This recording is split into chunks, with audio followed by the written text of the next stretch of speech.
So my name is Eugen, and I'm here interviewing Piotr today. He's the manager at DPWorld that does sustainability. Piotr, you can introduce yourself a little bit better than I can, so why don't I have you do that? Sure. Hi, Eugene. Hello, everyone. So my name is Piotr Konopka. I'm really the senior manager at DPWorld, responsible for global energy and decarbonization programs across the whole logistics supply chain, through ports, logistics like trucking, all the way to maritime shipping. Yeah. Okay, wow. Trucking and maritime shipping. So as senior manager, can you tell us a little bit more about what you've done with the sustainability and greening and the decarbonization stuff? Yeah, certainly. I mean, I do have to apologize, and because I have to use only the publicly available information about DPWorld without an NDA. Sure. But I'm very happy to talk about the decarbonization strategy of our company. So basically, the strategy itself sits on 5 pillars. First one is equipment electrification. That's the principle of basically electrify everything. All the way from cranes to potentially ships or trucks in the future. Mm-hmm. The second pillar is, of course, supply of renewable electricity, because just because you remove diesel from your operations and you switch everything to electricity, it absolutely doesn't mean that you remove your carbon footprint. Right. You also need to make sure that the electricity sources are green, and this can be done through a range of reasons. Of course, rooftop solar generation, but this doesn't solve anywhere near kind of the scale of the problem that you need to solve. Right. Also, local utilities provide green tariffs, so sometimes it's seriously as easy as picking up your phone, calling your utility provider, and asking them for a quote to supply you with green electricity. If you're any sort of an operating entity. Oh, and then the third cool. one is what you call power purchase agreements. So that's large scale supply from dedicated solar plants, wind plants, or whatever you want it to be.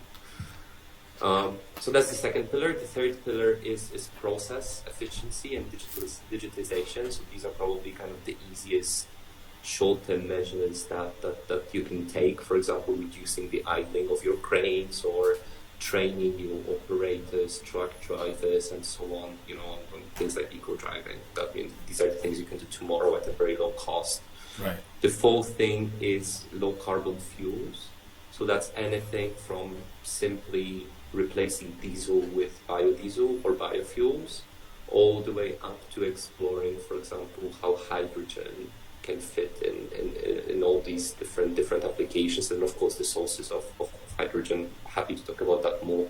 Sure. And then the fifth element is, as much as generally everybody should try to go for what you call these decarbonization measures. Yeah.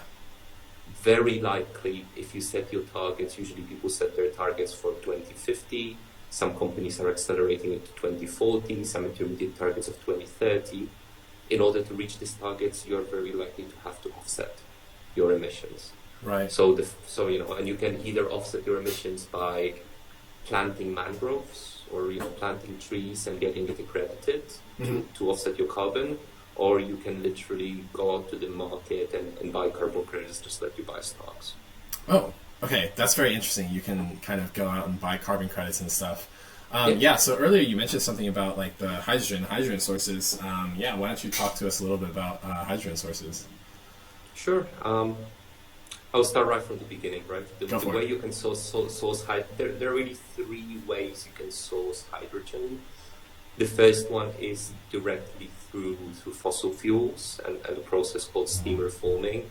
But I wouldn't call that kind of the most efficient, and particularly from the carbon standpoint, because you still burn fossil fuels in order to generate hydrogen. Right. The second process is also steam reforming, but coupled with what you call carbon capture and storage. Okay. Which means that all the carbon that's released to the atmosphere through the process of reforming, you capture, and usually you store underground, or you send it off to use it in industrial processes. Okay. And then the third way, which is kind of the most important thing when you talk about decarbonization is green hydrogen. Green hydrogen. So that's a generation of hydrogen through the process of electrolysis using electricity, which means you can use solar, wind, whatever type of renewable electricity to generate it, and you end up with carbon-free hydrogen that you can use. When it comes to uses, there are two ways you can extract energy from hydrogen. Okay. One is fuel cells. Fuel cells. So that's a process of generating electricity from hydrogen, which may seem like a little strange vicious circle that you use electricity to generate hydrogen to then generate electricity. Right. But you will argue that it's a great way to store excess electricity, right? Yeah. I mean, you cannot control how much the sun shines or the wind blows, but and you may not have enough demand at the time, and otherwise you would have to curtail it, and that's the electricity you can use to actually generate hydrogen. So that's a nice way to store it. And then the second way is through internal combustion engines. Like today there are solutions where you can replace diesel with hydrogen with minor changes to the engine and burn it just like you burn diesel. Oh. Yeah, wow. So, I mean, it's still very early days when it comes to hydrogen. So some solutions do appear. You may have heard about Toyota's fuel cell vehicles, right? So that's done for fuel cells. There are applications in shipping where they need more energy density, so that's why they use more internal combustion engines. But I would say it's still for the industry. It's generally early days. Nevertheless, everybody's super interested in this because that's the big missing piece in decarbonization. I mean, for example, take ships, right? You're unlikely to ever have a battery, like a lithium-ion battery, that's going to be big enough to let the ship sail from Asia to Africa. Right. But there is a chance that hydrogen may be there. Oh, okay. That's very cool. Yeah, so I've heard of fuel cells. I've heard of green hydrogen, and I know that you can produce hydrogen. That you can use like solar and wind electricity to produce hydrogen, and then use that electricity to store them, or use hydrogen to store that energy.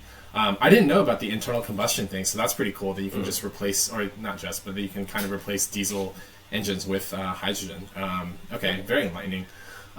Okay, so other than your work as a senior manager at DPWorld doing this decarbonization and greening the supply chain, you're also involved with the Young Professional Network at Dubai doing some sort of sustainability work, right? Can you talk to us a little bit about that, Piotr?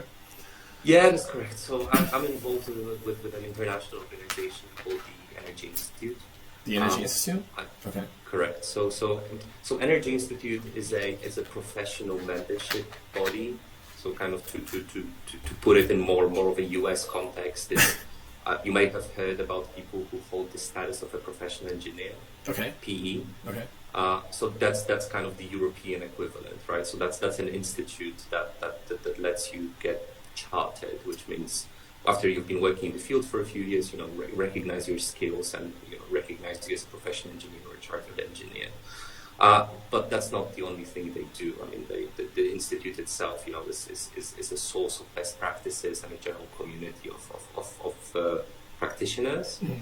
And they have a young professional network, which is attached to every branch, of course, all over UK and all over Europe.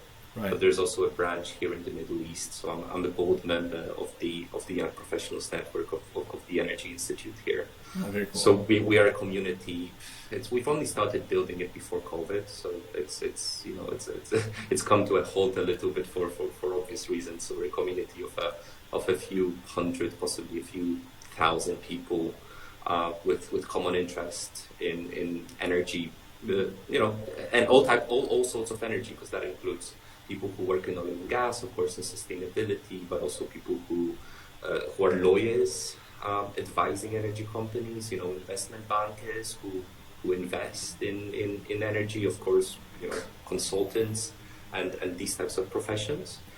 So we try to organize events once every month or two where people come together. We bring in some interesting speakers and talk about, again, anything from like hard topics of where the future of hydrogen is going to soft topics. Like, for example, we've had series of workshops where we looked at things like deep work or emotional intelligence and recruitment with focus on the energy sector.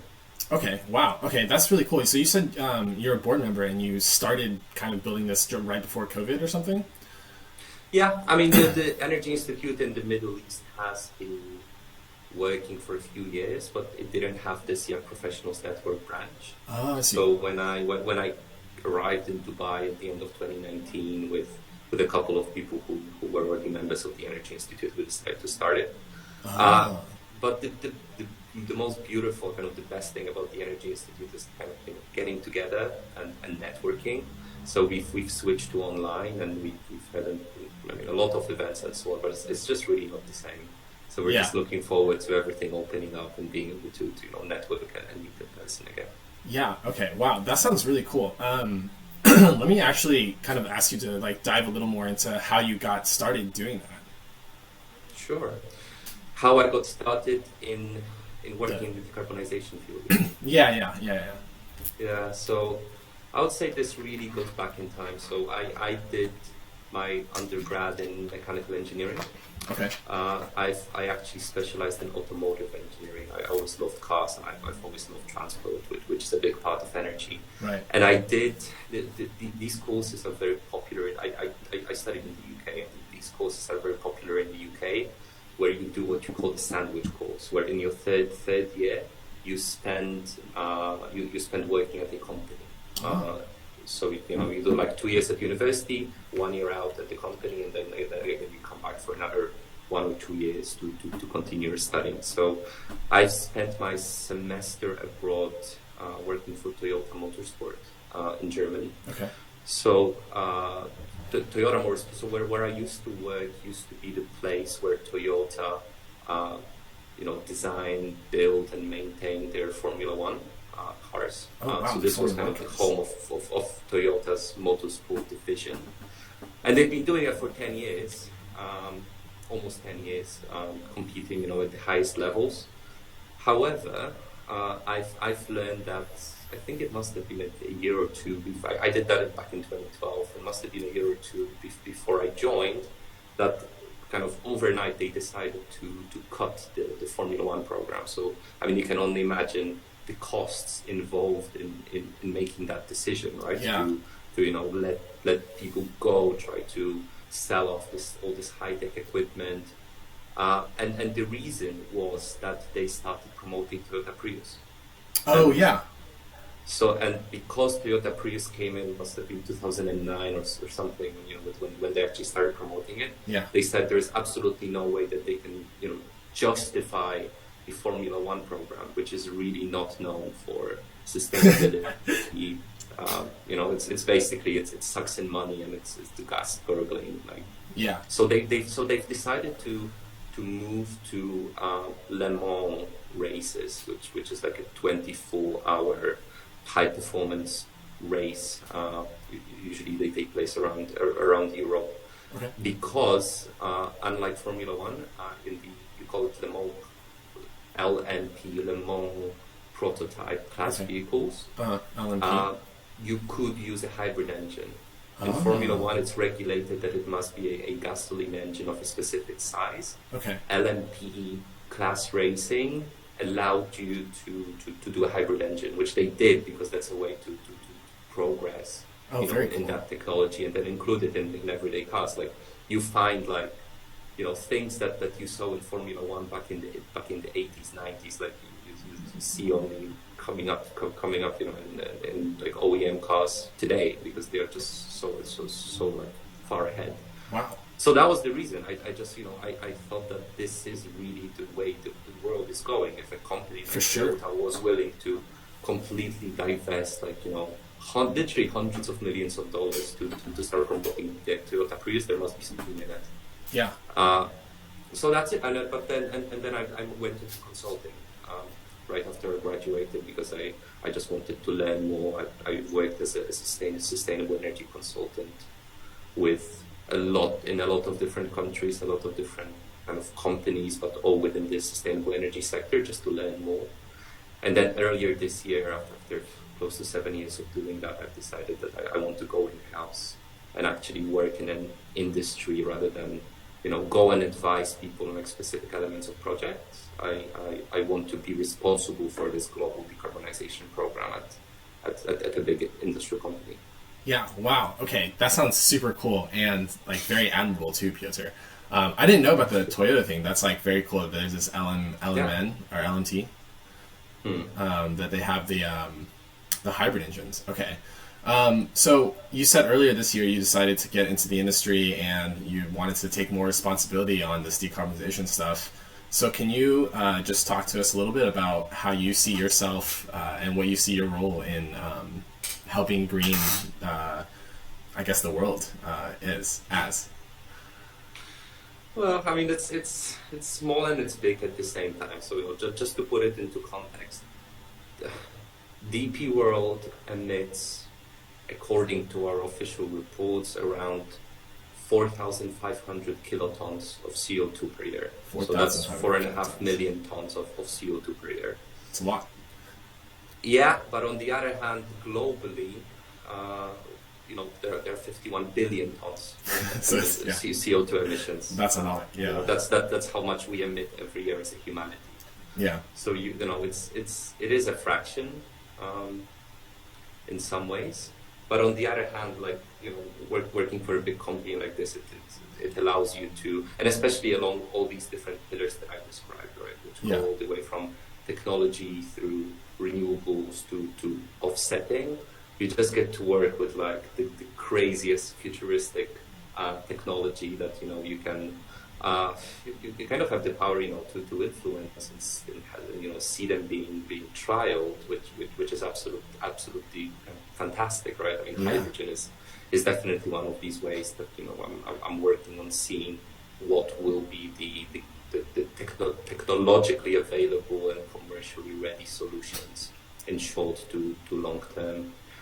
And then, of course, the work I'm doing with the YPN, I'm just hoping that it's a way of kind of paying it forward, educating people, having a say in what sort of events we do and what sort of events we put on our agenda and in the spotlight. And there are definitely topics that just people need to be educated about. Yeah, for sure. Wow. Okay. Awesome. Yeah, I love that. So just like wrapping up, what is one thing that you think our viewers should take away from this interview, Piotr? Decarbonization is boring. That's the problem with decarbonization, because people try to make it. That's kind of the word that's totally overused in the corporate world, but the word sexy, right?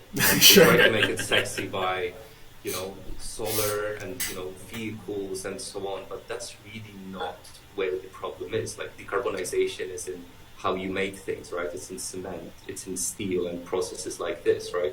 Of course, it's in transport, but it's also in how we grow things, kind of fertilizers, cows and agriculture.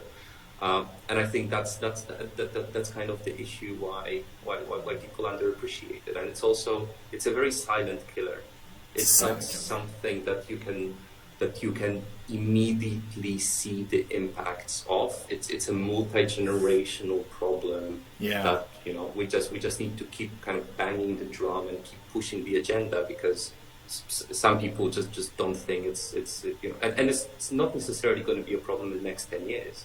But if you look at any sort of reports, projections, we are going to be in deep shit by as early as 2050 unless we do something, and that's an absolute fact. I'm very happy that we have changed the narrative from calling it global warming, like it was called back in the 90s, and noughties, to climate change. Yeah. Because global warming was absolutely a term that did not describe it well, because it's not about the planet getting warmer.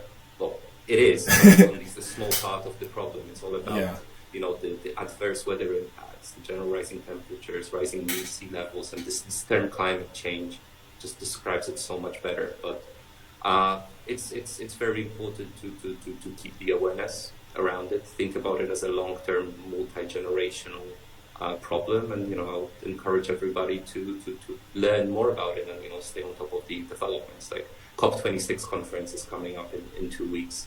So that's definitely something to follow, and the outcomes of that. Yeah. Wow. Okay. Awesome. Yeah. Yeah. Thanks so much for this, Piotr. I think it's great what you're doing, and I think more people need to be in this area. So, yeah, here I am also trying to promote the agenda. So, Perfect. awesome. Yeah. Yeah. Thanks very much. I'm going to stop Of course. recording.